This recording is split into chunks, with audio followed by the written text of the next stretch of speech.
Hey art lovers, this is Lala. Welcome to my art studio. Today I had a craving for pizza, so that is what I will be sketching and eventually turning into a finished piece.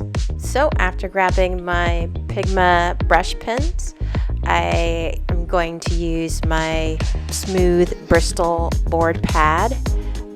That is probably the best paper you'd want to use for your ink drawings or your marker drawings. And it doesn't have to be the Archival brand. Another popular brand would be Strathmore or Canson. They both make Bristol board in a variety of sizes.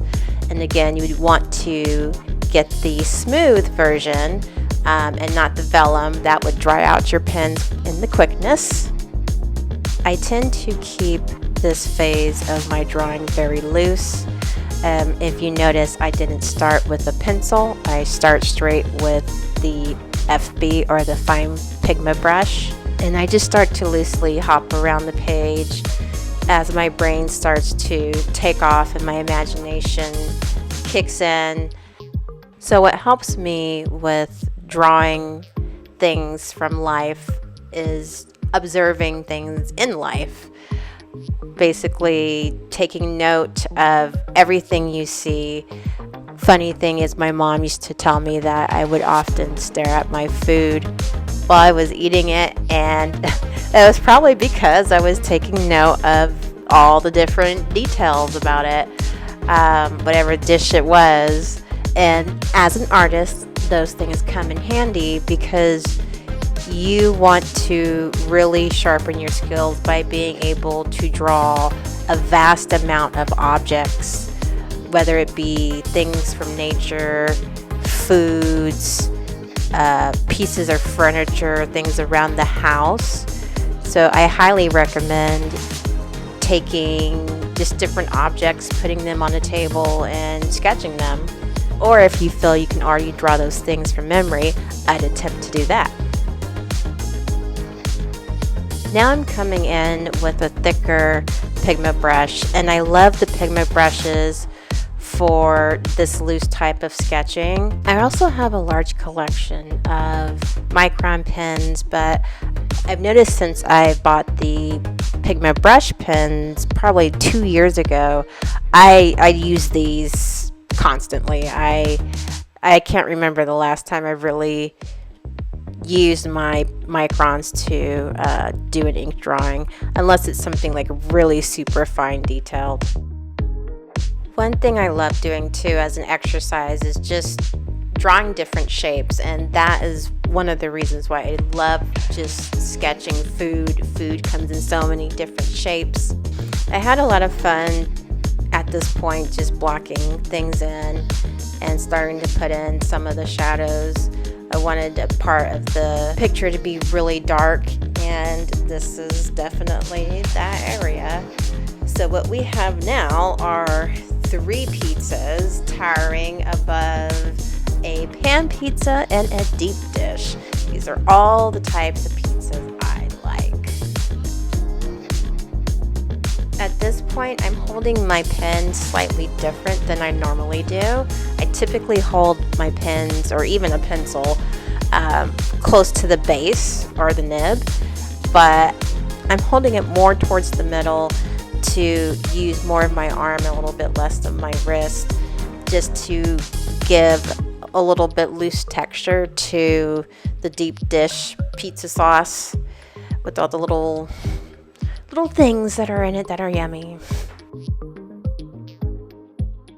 And it looks like we have a visitor. This is Miss Patches. She is the leopard of the house. Oh, I know, Patch. We got a long way to go on this piece, though. So I used the rest of the afternoon to finish inking and adding more shadows to the pizza. At this time, I didn't plan on adding anything else to the background or adding color.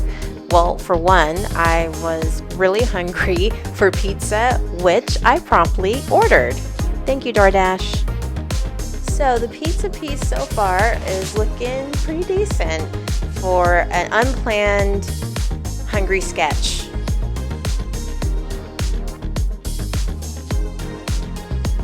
After posting this on Instagram, I was challenged to, hey, why don't you color it? I was like, that's a great idea, because why not push it further?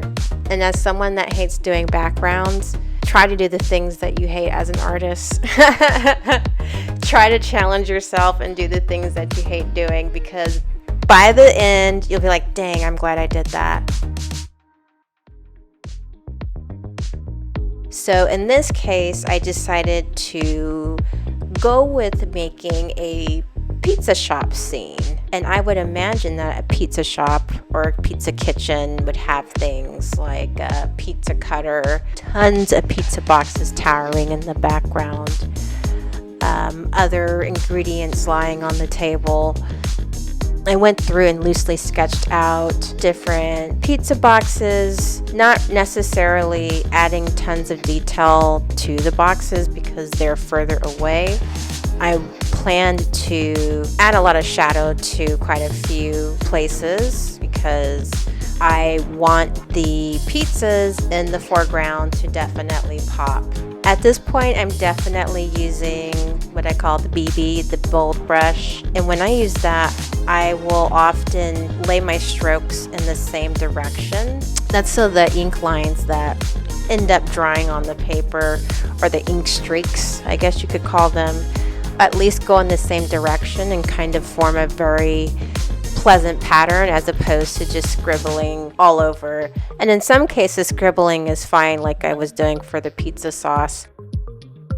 There's so much empty space up here, so I decided to add a row of fluorescent lights, because this will allow me to do two things. One, add a light to cast down on the pizza stack. That's what I'm going to call it, the pizza stack, the pizza tower. That will draw the viewer's eyes just straight down. The other thing it will do is allow me to create depth in this blank piece of paper by having that little dot and then bringing a couple lines up and then some more lines and then some more lines to really clearly show that it's a light. I'm putting depth and showing that the room is a lot deeper than what we originally thought. Inking this took forever. It probably took me, I'm going to say, I think 2 hours, maybe less.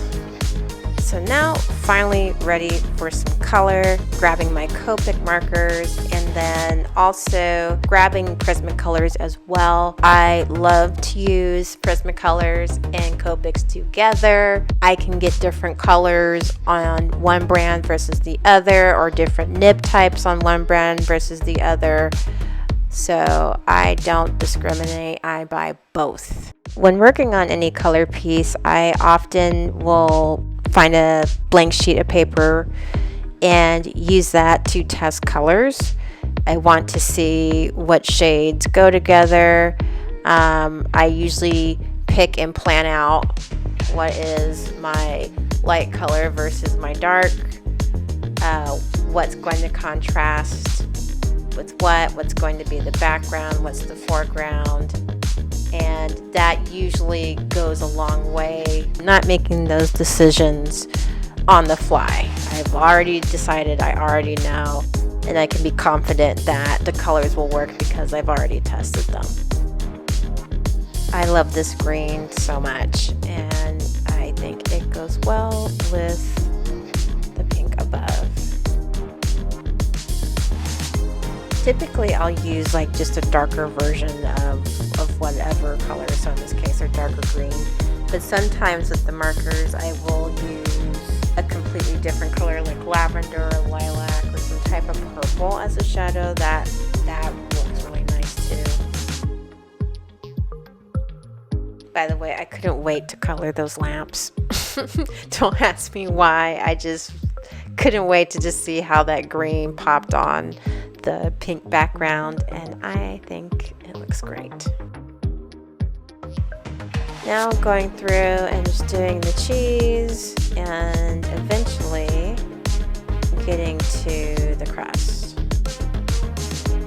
I was really happy to have a darker red to kind of pop against the pink as well, and also a pop on the cheese, especially when it came to the sauce part. Again, probably one of my favorite parts of the picture is the little sauce gunk.